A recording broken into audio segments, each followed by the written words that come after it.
Alors, bonjour à vous tous, bienvenue à notre café matinal et ce matin, je parle de comment devenir un chrétien solide.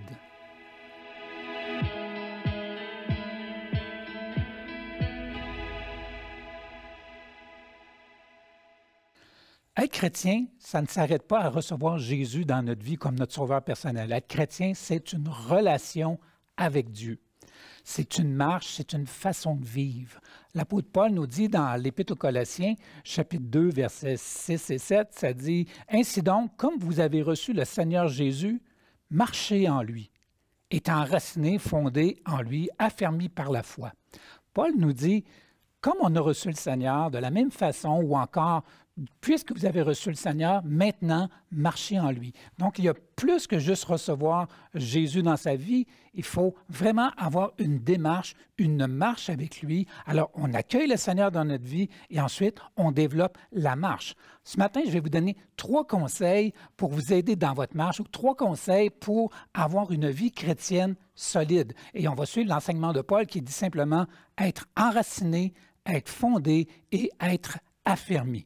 Premièrement, être enraciné en lui. En fait, c'est Dieu qui nous a plantés, mais on doit faire que nos racines se développent de plus en plus. Dieu nous a mis en terre, Dieu nous a semés, on pourrait dire, nous a donné cette nouvelle naissance-là, et maintenant, nous, on doit développer des racines dans notre vie, des racines en Dieu, des racines en Christ. Alors, on développe ces racines-là comme n'importe quelle plante, que ce soit un brin d'herbe, il doit développer une racine, que ce soit un arbre, il doit développer des racines s'il veut vivre, s'il veut soutenir la vie, s'il veut se tenir. Un arbre doit avoir des racines suffisantes pour le nourrir et le soutenir. Un grand arbre a de grandes racines parce que le vent le ferait tomber s'il n'avait pas ces grandes racines-là. C'est les racines qui vont vraiment l'aider à se maintenir, à se soutenir et à devenir ce qu'il est. Il a besoin de racines profonde. Alors, il y a beaucoup de chrétiens qui voudraient avoir une vie de bien grande, faire des grandes choses, mais qui ont peu de racines, qui n'ont pas de racines ou qui n'ont pas les racines suffisantes pour maintenir la vie qu'ils espéraient avoir. Pour avoir des racines profondes, il faut vraiment travailler, il faut vraiment aller chercher, il faut aller dans la parole de Dieu, il faut se nourrir de la parole de Dieu, il faut travailler un petit peu pour que nos racines puissent se développer. Nos vies sont les fruits des racines que nous avons. Plus on va avoir des racines profondes, plus on va leur puiser dans les ressources de Dieu et plus on va se développer en tant que chrétien et plus on va être capable de porter du fruit. Les racines nous parlent d'un travail que nous devons faire personnellement en Jésus. C'est Jésus qui nous a plantés, mais moi, je dois travailler pour que mes racines s'approfondissent, soient vraiment profondes en lui. Et c'est dans la parole de Dieu que je vais trouver la ressource pour que mes racines grandissent dans la parole de Dieu, dans ma relation avec Dieu. C'est souvent dommage de voir des chrétiens qui connaissent peu la Bible, qui après tant d'années dans la foi, n'ont pas beaucoup de connaissances de la Bible ou n'ont pas de méthodologie de lecture de la Bible. Ils lisent encore la Bible au hasard, pigent un verset de temps à autre ou ne se nourrissent que du message du dimanche ou d'une vidéo qu'ils ont vue sur YouTube. Alors, c'est important qu'on ait notre discipline de lecture, qu'on prenne le temps de lire la Bible, d'avoir une méthode quotidienne de lecture de la Bible afin qu'on puisse grandir dans la foi. C'est ce qui nous permet d'être en Dieu, être l'enfant de Dieu que Dieu a désiré que nous soyons. Comment est-ce qu'on devient solide dans la foi? En lisant la parole. Moins on va lire, moins nos racines vont être profondes. Plus on va étudier, plus on va s'approfondir dans la parole de Dieu, nos racines vont se développer de plus en plus, de plus en plus. Paul dit qu'il faut être enraciné. Ensuite, il nous dit qu'il faut être fondé ou encore édifié. Soyez enracinés et fondés en lui. Ici, on n'est plus dans le langage de l'agriculture, mais on est dans le langage de la construction. Et le terme originel parle de construire d'élever une structure. Alors, ici, ce n'est plus vraiment de creuser ou d'avoir des racines qui rentrent dans la terre. Là, on est hors terre et on est en train de construire une structure. On est en train de bâtir quelque chose. Il nous parle d'édifice, de s'édifier. Alors, nous, comme chrétiens, on n'est pas juste des gens qui vont vivre une vie de Bible ou d'écouter des messages et de tout ça. On est aussi des personnes qui vont construire quelque chose pour que la vie que nous avons puisse produire un fruit, puisse aider les autres, puisse encourager les autres. On construit nos vies avec ce que Dieu nous a donné comme don, comme talent. Comme enfant de Dieu, je veux servir le Seigneur. C'est mon appel. C'est l'appel que nous avons. Nous avons tous un appel. Nous avons tous un rôle à jouer. On a tous une mission, servir Jésus et servir les autres. C'est comme ça qu'on bâtit. C'est comme ça qu'on construit. Le mot « édifier » parle comme d'ajouter une couche par-dessus l'autre, une par-dessus l'autre, une par-dessus l'autre. C'est bâtir dessus. Je ne suis pas sauvé que pour moi-même. Je suis aussi sauvé pour bénir les autres. On est sauvé pour servir. Être chrétien, c'est pas simplement avoir eu le billet gagnant pour aller au ciel. Hey, j'ai le billet gagnant, je suis chanceux. Maintenant, j'ai rien qu'à attendre que le ciel arrive. Ce n'est pas simplement cela. Être chrétien, c'est vivre pour Dieu. C'est vivre pour aider, pour encourager, pour fortifier. C'est pour Dieu que l'on vit et c'est aussi pour les autres que l'on vit. Je m'édifie afin de pouvoir donner, afin de pouvoir servir, afin de pouvoir aider, afin de pouvoir encourager.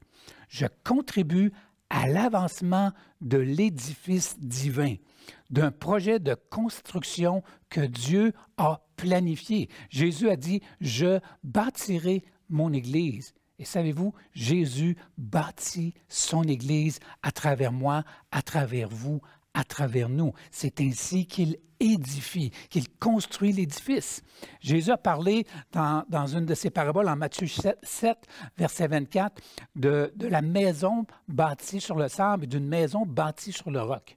Et quand il parle de cette parabole, celle qui est bâtie sur le sable ne va pas résister à la tempête et tout cela, tandis qu'elle qui est sur le roc, c'est elle qui résiste.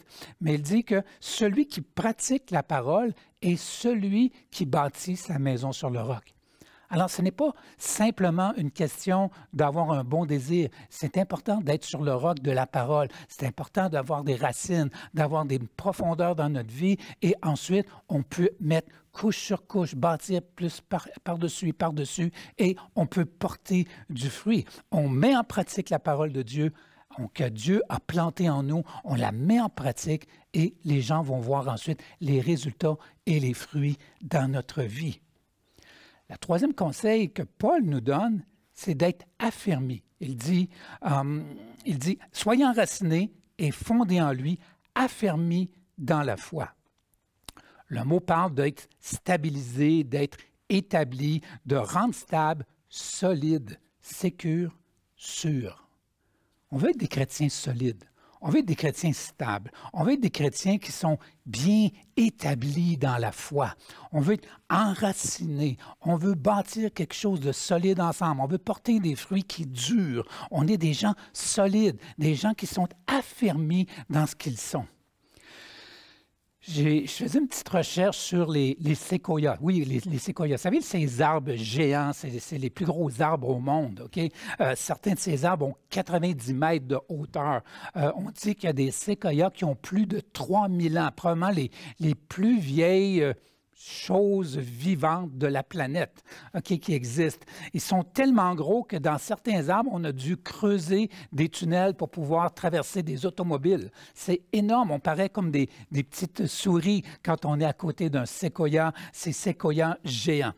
C'est énorme. Et en regardant un peu les séquoias, ça m'a donné des leçons de vie. Ça m'a donné une leçon de vie spirituelle aussi. Et j'aimerais la partager avec vous, cette leçon de vie que les séquoias m'enseignent. Une leçon que le séquoia peut nous enseigner à chacun de nous. Pour soutenir les arbres, on a dit tout à l'heure que ça prenait des racines. Alors, on peut imaginer qu'un séquoia qui mesure 90 mètres a d'énormes racines. Alors, le séquoia a développé sa propre façon pour son système radiculaire ou racinaire, on pourrait dire. Alors, premièrement, il a une racine qui descend en terre, une racine qui est très verticale, qui descend au sol et qui rentre dans le sol et qui est ferme, qui est solide. Et cette racine-là va le maintenir en place jusqu'à un certain point.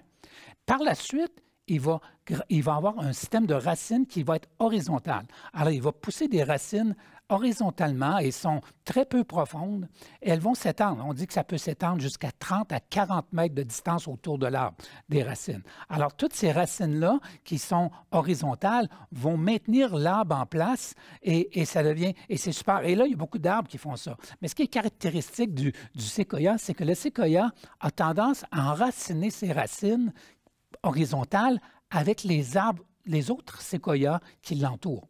Alors, les racines vont s'attacher ensemble, ils vont s'enrouler l'une envers l'autre, et bien souvent, le bois de la racine va fusionner avec le bois de la racine d'un arbre voisin. Et tous ces arbres-là, ensemble, se maintiennent au sol et au lieu de compétitionner pour la nourriture du sol et l'eau du sol, ils vont partager ces éléments-là ensemble. Ça veut dire que si un séquoia est dans une zone plus sec et qu'il y a une sécheresse, le séquoia, lui, qui est en un endroit plus humide, va pouvoir partager l'eau avec celui qui est connecté avec lui. Et si on met l'application à nos vies maintenant, si on veut vraiment être des chrétiens solides, non seulement on a besoin d'être enracinés dans la parole, non seulement on a besoin d'être s'édifiés pour produire des fruits dans notre vie et aider les autres et servir notre Dieu, mais on a aussi besoin de s'attacher les uns aux autres.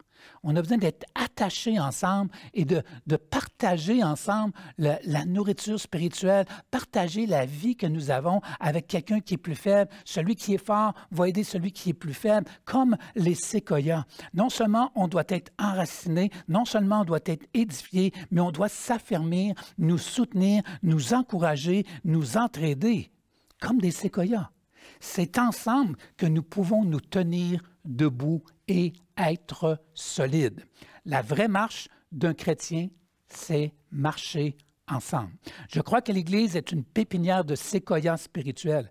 Elle cultive des géants dans la foi qui, ensemble, s'affermissent et se développent pour marcher avec lui et être un solide assemblage. C'est une bonne raison pourquoi je crois ou pourquoi moi, je vais à l'Église pour être soutenu et pour soutenir les autres.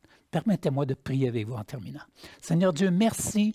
Merci Seigneur parce que tu nous as plantés. Merci pour ton salut. Et Seigneur, on veut marcher avec toi. On veut être ferme dans la foi. On veut être solide. Seigneur, aide-nous à développer des racines spirituelles, à être nourris dans la parole, à trouver notre pain quotidien dans la parole. Aide-nous à s'édifier, Seigneur, à trouver notre place dans ton royaume. Et aide-nous, Seigneur Jésus, à connecter avec des frères et des sœurs. Aide-nous, Seigneur, à vivre dans l'Église et avoir une connexion spirituelle avec d'autres, Seigneur. Non seulement, Seigneur, en ligne, mais, Seigneur, en présence avec des frères et des sœurs. Bénis-nous, encourage-nous, Seigneur, et qu'on puisse marcher ensemble dans ton nom. Amen.